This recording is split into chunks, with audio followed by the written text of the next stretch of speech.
and happy Friday to all of you.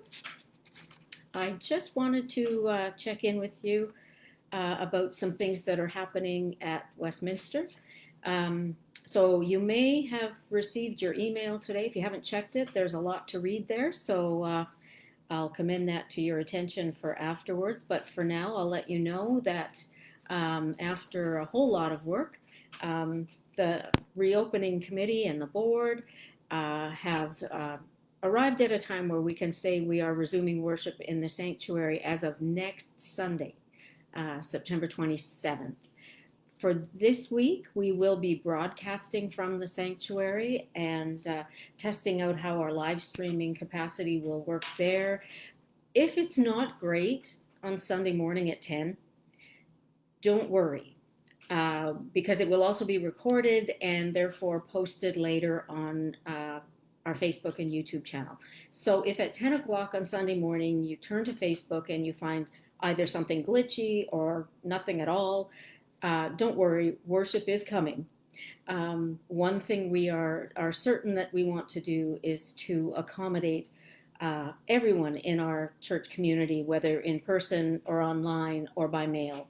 And all of that will continue as we resume worshiping in the sanctuary. So bear with us on Sunday. It's kind of an experimental day, and we'll make sure that that some kind of worship gets to you eventually. So just a few things, and a big thank you to Kim and to all the members of the reopening committee. It's been a lot of work putting all this together. So what you'll find in your mail out today in the email is a message from Kim about some things to expect when you come to the church. So I won't read that off to you word for word, but I'll just give you a few of the ideas of what's happening. So masks will be mandatory according to the guidelines of the Government of Ontario and the Thunder Bay District Health Unit. If you're coming into the building, you need to wear a mask.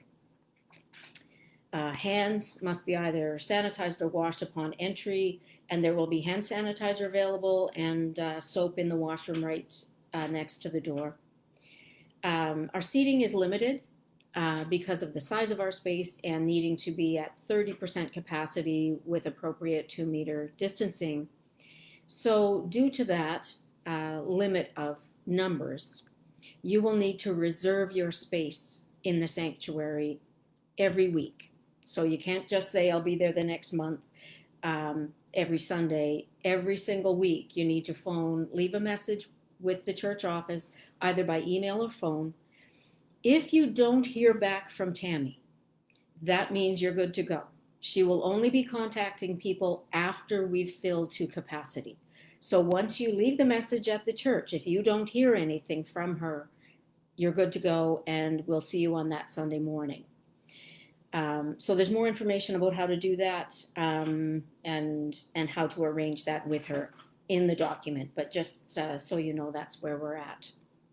The worship service will be shorter in length than what you are accustomed to. It will be closer to what we've been having online, somewhere between 25 and 35 minutes. Partly that's because we have, there will be no hymn singing, no choir, no responsive readings, no coffee time following worship, and there'll be no Sunday school at this time as well. So worship in the sanctuary right now will be a time of listening and a time of being in the same spiritual space together and joining with our online community in that space. We will continue to broadcast by Facebook and YouTube, as I've mentioned, and we'll make sure that happens one way or the other. We're going to keep the doors to the sanctuary closed until almost worship time. So about 5 minutes prior to worship at 5 minutes to 10. Worship is at 10 a.m., not 10:30, 10 a.m. So at 9:55, we will go and open the door, and you're only able to enter through the main door, not the side doors at all. So enter through the main door at about 5 minutes prior to worship, and then we'll have everyone seated and begin worship.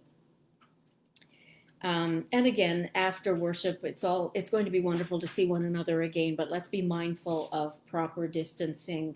Once we're finished worship and outside, let's remember that as much as we might want to hug one another, we really can't. And again, just to keep everyone safe, even if you've reserved a space for worship on a Sunday, if over the course of the weekend you start to feel poorly, if you're not feeling well, you're just a little under the weather, you will be able to do a self-assessment. It's called Should I Go to Church? And these will be available. It's in your mail out today, and we'll have them available at the church. And it's just a way for you to look through the list and see, is there anything that's happening with me that's on the list that really should keep me at home? Including things like traveling outside of Canada for the past 14 days, recent tests for COVID and you haven't got your results back yet, or any of the symptoms that are listed there. And all of that is in an effort to make sure that we can keep our numbers down in Thunder Bay, and that our church services, now that we're back in the building, will be as safe as they possibly can be for everyone who wants to be there. So I will leave the rest of that document for your consideration. So again, it's in your email, and we will see you on Sunday at 10 a.m., hopefully here on Facebook Live, and if not, keep looking for later in the day. And next week, September 27th, will be our first official day back in the sanctuary as a faith community. Until then, be safe, be well, be kind.